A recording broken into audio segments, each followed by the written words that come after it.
It was one of those early mornings when the office was eerily quiet, and the only sound was the distant hum of the air conditioning. Sarah, the janitor, had been working at the company for nearly 5 years. She was the kind of person who knew everyone's name, always greeted people with a warm smile, and had a habit of humming old tunes as she worked. No one really paid much attention to Sarah, though. She was just the janitor. But that morning, something felt different. James, the manager, sat in his office, staring at the surveillance footage that had been brought to his attention the night before. The cameras had caught Sarah reaching into the office's petty cash drawer. It wasn't a lot, just a few dollars here and there, but it was enough to raise alarms. James couldn't believe what he was seeing. He had always thought of Sarah as one of the most honest and hardworking people in the building, but the evidence was right there in front of him. He called her into his office. Sarah walked in, wiping her hands on her apron, her eyes tired but still warm. James took a deep breath. "Sarah, I've always considered you a valuable part of our team," he began, trying to keep his voice steady. "But something has come up, something I need to talk to you about." Sarah's face remained calm, though a flicker of worry crossed her eyes. "What is it, Mr. James?" James turned the monitor towards her, showing her the footage. "Sarah, this was recorded last night. You were seen taking money from the petty cash drawer."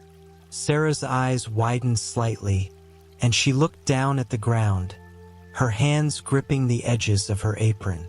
"I'm sorry," she whispered, barely audible. The silence in the room was deafening. James felt a pit in his stomach. He didn't want to believe what he was seeing, but he couldn't ignore it either. He had a responsibility to the company, to the people who worked there, and most of all, to the truth. "I have to let you go, Sarah. You know that, right? This company policy. Theft is a serious offense." Sarah nodded slowly, but there was something in her expression that made James pause. She looked so defeated, so broken, that it didn't sit right with him. He had known Sarah for years. She was a kind soul, always helping out where she could, even when it wasn't part of her job. This didn't add up. "Before you go, can I ask you one thing?" James's voice softened, almost as if he was speaking to a friend rather than an employee. "Why did you do it, Sarah? You've never been anything but honest and hardworking. What changed?" Sarah's eyes filled with tears, and she took a shaky breath. "My son, Mr. James," she said, her voice cracking. "He's sick. We've been struggling to pay for his treatments, and I didn't know what else to do. I didn't want to ask for help because I was ashamed. I know it was wrong, but I was desperate." James felt a lump form in his throat. The cold, hard facts of the situation suddenly seemed a lot more complicated. He could see the pain in Sarah's eyes, the weight of the decision she had made, and the guilt she was carrying. It wasn't just about money. It was about survival, about a mother doing whatever she could to help her child. He leaned back in his chair, running a hand through his hair. It wasn't an easy situation.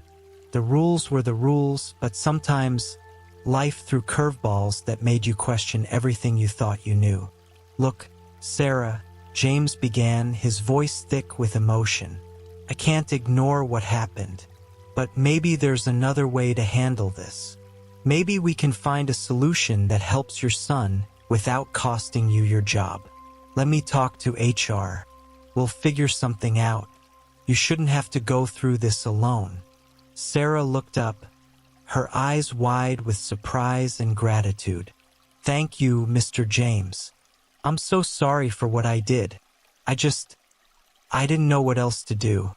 James nodded, understanding the desperation that had driven her to that point. He knew it wouldn't be easy to navigate this situation, but he couldn't just turn his back on someone who had given so much to the company. to the people around her. As Sarah left his office, James sat there for a long time, thinking about the choices people make when they're pushed to the edge. It was a reminder that life isn't always black and white, that sometimes the hardest decisions are the ones that require the most compassion. In the end, it wasn't about the money. It was about understanding, about seeing the person behind the action, and finding a way to move forward together.